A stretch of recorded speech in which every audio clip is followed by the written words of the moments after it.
బాగున్నారా? First of all thank you sir, నన్ను తప్పుడు దారి నుంచి తప్పించి ఈరోజు కరెక్ట్ రూట్ లో తీసుకెళ్తున్నందుకు చాలా థ్యాంక్ యూ. మీ అందరికీ కూడా నేను ఎక్కువ సమయం తీసుకోను. మీ అందరికీ కూడా నేను చెప్పదలుచుకుంది ఒకటే, నేను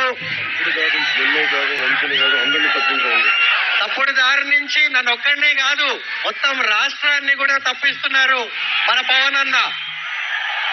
మనందరము కూడా మనంతు సహాయం చేయండి. మీరందరూ కూడా కసితో ఈ అవకాశాన్ని పూర్తిగా వినియోగించుకుని ఆ వైసీపీ అరాచకాన్ని అందరూ కూడా సమాప్తం చేయాలి. ఈ ఎలక్షన్ అందరికీ కూడా ఒక గోల్డెన్ ఆపర్చునిటీ. స్పెషల్లీ వైజాగ్ మీరు ఒక ట్రెండ్ సెట్ చేయాలి. ఎందుకంటే ఇది ఒక పెద్ద మహానగరం కాబోతుంది. వైసీపీలో నేను 7 నెలలు స్టేట్ మొత్తం పర్యటించాను, ప్రతి చోట తిరిగాను, ప్రతి పల్లెకు కూడా వెళ్ళాను. అక్కడ ఎన్నో సమస్యలు చూశాను. దానికి పరిష్కారం వాళ్ళతో అవ్వదు. అక్కడ బానిసత్వం తప్పితే ఇంకేమీ లేదు. పూర్తిగా వ్యాప్తంగా ఆంధ్రులంటే అందరికీ తెలుసు. మన రాష్ట్రం వెనుకబడుతుంటే కడుపు తరుక్కుపోతుంది ప్రతి ఒక్కరికి ఇది చూస్తుంటే. ఇది అందరి బాధ్యత. గుర్తుపెట్టుకోండి, మంచితనానికి ఓటేయండి, ప్రగతికి ఓటేయండి. పవన్ అన్నని నమ్మండి. నేను పూర్తిగా నమ్ముతున్నాను. ఏ అలయన్స్ ఉన్నా, ఏ గవర్నమెంట్ ఉన్నా, ఎట్లాంటి మేనిఫెస్టో ఉన్నా అన్న మీ కోసం నిలబడతారు. ప్రతి సమయం మీకోసం ఉంటారు.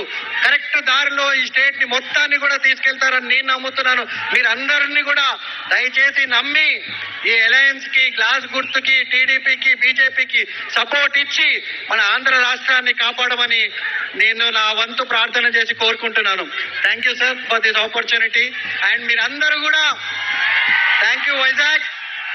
నేను ఇక్కడ ఓన్లీ ఇంత క్రౌడ్ లో ఎప్పుడు మ్యాచ్లే ఆడాను తప్ప ఫస్ట్ టైం ఇట్లా పొలిటికల్ స్పీచ్ లో ఇంత క్రౌడ్ చూస్తున్నాను.